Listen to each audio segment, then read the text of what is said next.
2013, when the society asked a teenager what she wanted to become, she held her head high up and replied, "Journalist." Yes, that teenager was me. But my idea of journalism was different. I wanted to travel to lesser known or unknown parts of the world, document it, and let the world know about such wonders of the world. I called it Wonders Through Photojournalism. Reading comics was one of my favorite pastimes. During the last holiday season of 2013, while reading my favorite comic book Tinkle, I first found the word archaeologist. Archaeologist? I read it, but it didn't sound right. Like a true Gen Z, I Googled the word, learned the pronunciation, and read up. As I continued to read, every word caught my attention. I was sold at one doesn't need expertise in physics, chemistry, or maths to become an archaeologist. Gosh, I dreaded those subjects. Wonderful, this is it, I said to myself. I lived in Hyderabad, India for nearly a decade of my life. The city of Hyderabad is filled with historic sites and institutions, the rich culture of the Nizams and its modern cities. As an academic requirement for my undergraduation, I wrote a term paper on a heritage site in Hyderabad named Naya Killa.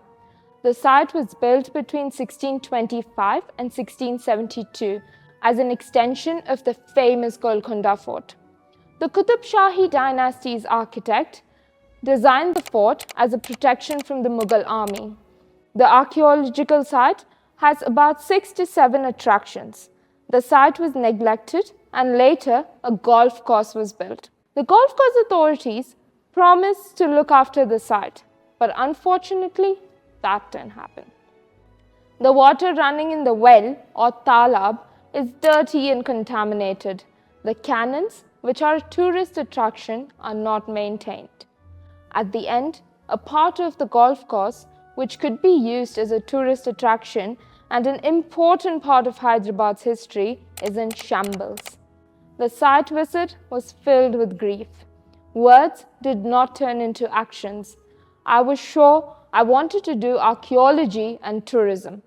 I was and am motivated to bring an impactful change in the field. In 2019, when I moved to South Africa, I first met Professor Dominic Stratford at the University of Witwatersrand, Johannesburg. "You can start with an honours in archaeology," he said. Life felt like a dream. I enrolled at WITS in 2020. The course began in March. I was so excited.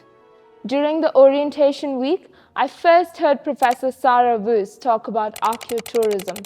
I had found what teenage Nithya was looking for. The road was bumpy, but the more I read, I understood that archaeological sites needed care, preservation, and management. My first research site was Thulamela at Kruger National Park in South Africa. The site is an evidence of ancestral culture and traditions. During my site visit, I sensed a lack of attention, a requirement for marketing, and preservation of the site. The archaeological site was evaluated for sustainability of sustainable tourism using the Heritage Assessment Sustainability Gauge, HASG, or HUSC. The tool has 3 criteria: market appeal, cultural significance, and site vulnerability. And guess what? Thulamela scored a B, which means sustainable tourism was possible at the site. We will talk about this in the coming episodes on how sustainable tourism is possible. Now, did you know that there are 7 different types of archaeology?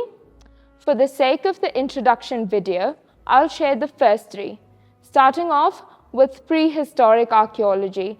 This archaeology focuses on the study of human cultures before the advent of written records. It ranges from millions of years ago up until the emergence of written records. The archaeological type that studies human history through material remains that date from the period of written records is historical archaeology. Archaeologists often focus on investigation with a lens of politics of site related to colonialism, slavery, and other forms of social and economic inequality. Example number 3 is classical archaeology. This type of archaeology focuses on the study of material culture and societies in ancient Greece and Rome. I'll share the rest of the list in episode 2, but back to my personal introduction. On 6th October 2021, I got the chance to get out on the field. I was so excited. My 2.5 weeks of field archaeology began. We were a team of around 25 to 30, including professors. It was my first time doing anything archaeology. The fieldwork included learning and documenting rock art, surveying the area, and excavating. It was extremely fun and exhausting. We spent hours learning in the cave, walking around in random farms looking for archaeology, and excavating. The fact that the honors class of 2021 could finally meet face to face was nerve-wracking. Excavating was fun.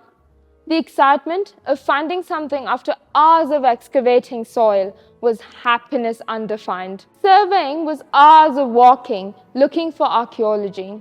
It had its own charm. I found tracing rock art extremely difficult. Gosh, standing on the edge of the rock and tracing the art that's in the lip of the rock as a short person was a task. At some point, it felt impossible. But thanks to David Pierce and Kia Johnson for the constant motivation, I traced one eland and one secretary bird, and that was my first and last tracing during the fieldwork. I loved photographing rock art and the landscape. We carried heavy buckets of sandbags up and down rocky surfaces, crossed rivers, got stuck with a punctured bus tire in the middle of nowhere. Well, we had cattle grazing for company. At the end of it, it was one beautiful experience. During the fieldwork semester, I met Dr. Tembi Russell.